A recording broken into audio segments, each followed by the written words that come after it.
মাঠে চাষের কাজ চলাকালীন বজ্রাঘাতে মৃত্যু দুই কৃষকের, আহত অন্ততপক্ষে 10 জন। তাদের মধ্যে বেশ কয়েকজন গুরুতর জখম। বোলপুর সুপার স্পেশালিটি হাসপাতালে ভর্তি। বীরভূমের নানুরের ঘটনা।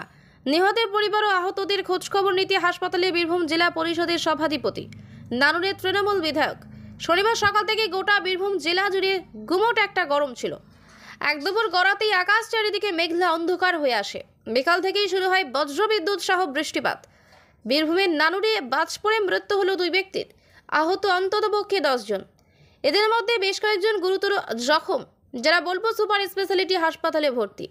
নানুরে পৃথক দুটি জায়গায় প্রাকৃতিক বিপর্যয়ে দুজনের মৃত্যু, জখম অনেকে। নানুরের পার্টি অফিসে বসেছিলেন বীরভূম জেলা পরিষদের সভাধিপতি কাজল শেখ। খবর পেয়েই তৃণমূল বিধায়ক বিধান মাঝিকে সঙ্গে নিয়ে ছুটলেন বোলপুর সুপার স্পেশালিটি হাসপাতালে। জেলা তৃণমূল কোর কমিটির সদস্য কাজল শেখ জানান, সুরত গড়াই নানুর ব্লকের বড়া সাঁওতা অঞ্চলে বাড়ি। মাঠে কাজ করছিল, বাজ পড়ে তার মৃত্যু হয়েছে। অন্যদিকে আমার নিজের অঞ্চল চারকোল গ্রামে বেশ কিছু মানুষজন মাঠে ধান তোলার কাজ করছিল। সেখানেও বজ্রাঘাতে জ্যোৎস্না নামে একজন মহিলার মৃত্যু হয়েছে। যে সমস্ত জখম হয়েছেন তারা অনেকেই হাসপাতালে ভর্তি। আমি নিজে সশরীরে গিয়ে নিহতের পরিবারও যারা জখম হয়েছেন তাদের খোঁজ খবর নিলাম। তৃণমূল পরিবার সব রকম দিক থেকে যে সমস্ত পরিবারগুলোর পাশে রয়েছে। নির্বাচন বিধি চলছে, আদর্শ বিধি নিষেধের কথা মাথায় রেখে কিভাবে তাদের সহযোগিতার হাত বাড়িয়ে দেওয়া যায় সেই সামগ্রিক দিক থেকে আমরা পাশে রয়েছি।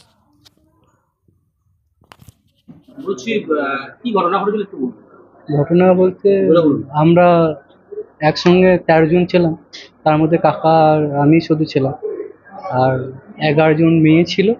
11 জন মেয়েরা সব আমাদের খেতেই কাজ করছিল।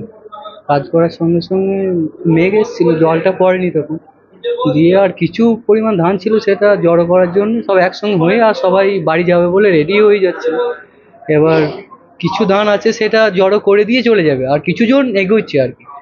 হঠাৎ আমরা ধান দিতে দিতে মানে আমি সামনে ছিলাম, যে মেয়ে ছেলেটা মারা গিয়েছে সে আমার পেছনে ছিল, আর আমার কাকা সাইডে ছিল। এবার সে মারা গিয়েছে কি করে আমি দেখতে পাইনি, কিন্তু আমি আমার মাথায় কাজ করে আমি সামনে পড়ে যাই, উল্টি পড়ে যাই সামনে। আমি উঠে দেখি যে কাকা একটু অসুস্থ, আর সে উগুড়ে পড়ে রয়েছে। এবার সে কতজন ইনজিওর হয়েছে? ইনজিওর মেন 2 জন, আমার কাকা যে মারা গেছেন সে মহিলা মারা গেছেন। আচ্ছা আচ্ছা, মারা গেছেন উনি কে হচ্ছেন? উনি আমার সম্পর্কে কাকিমাই ধরুন। কিভাবে হলো এটা? বাজ পড়ে? বাট কখন হলো এটা? ওইটা 3:05-10। টোটাল ইনজিওরের সংখ্যা 2 জন, একজন মারা গিয়েছেন আর একজন ভর্তি আছে। যিনি ভর্তি আছেন তিনি আমার কাকা। বিধায়ক সভাধিপতি তো এসেছেন, কি বললেন, কি কথা হলো? ওনার সঙ্গে সবই কথা হলো, আর ওনার তো ঘরের লোক, হামেশাই আসে, ওনারা দেখা হয়, কথা হয়, আর কোনো অসুবিধাতে আসে, সাপোর্ট করে, আর যে কোনো বিষয়েই হেল্প করে ওরা।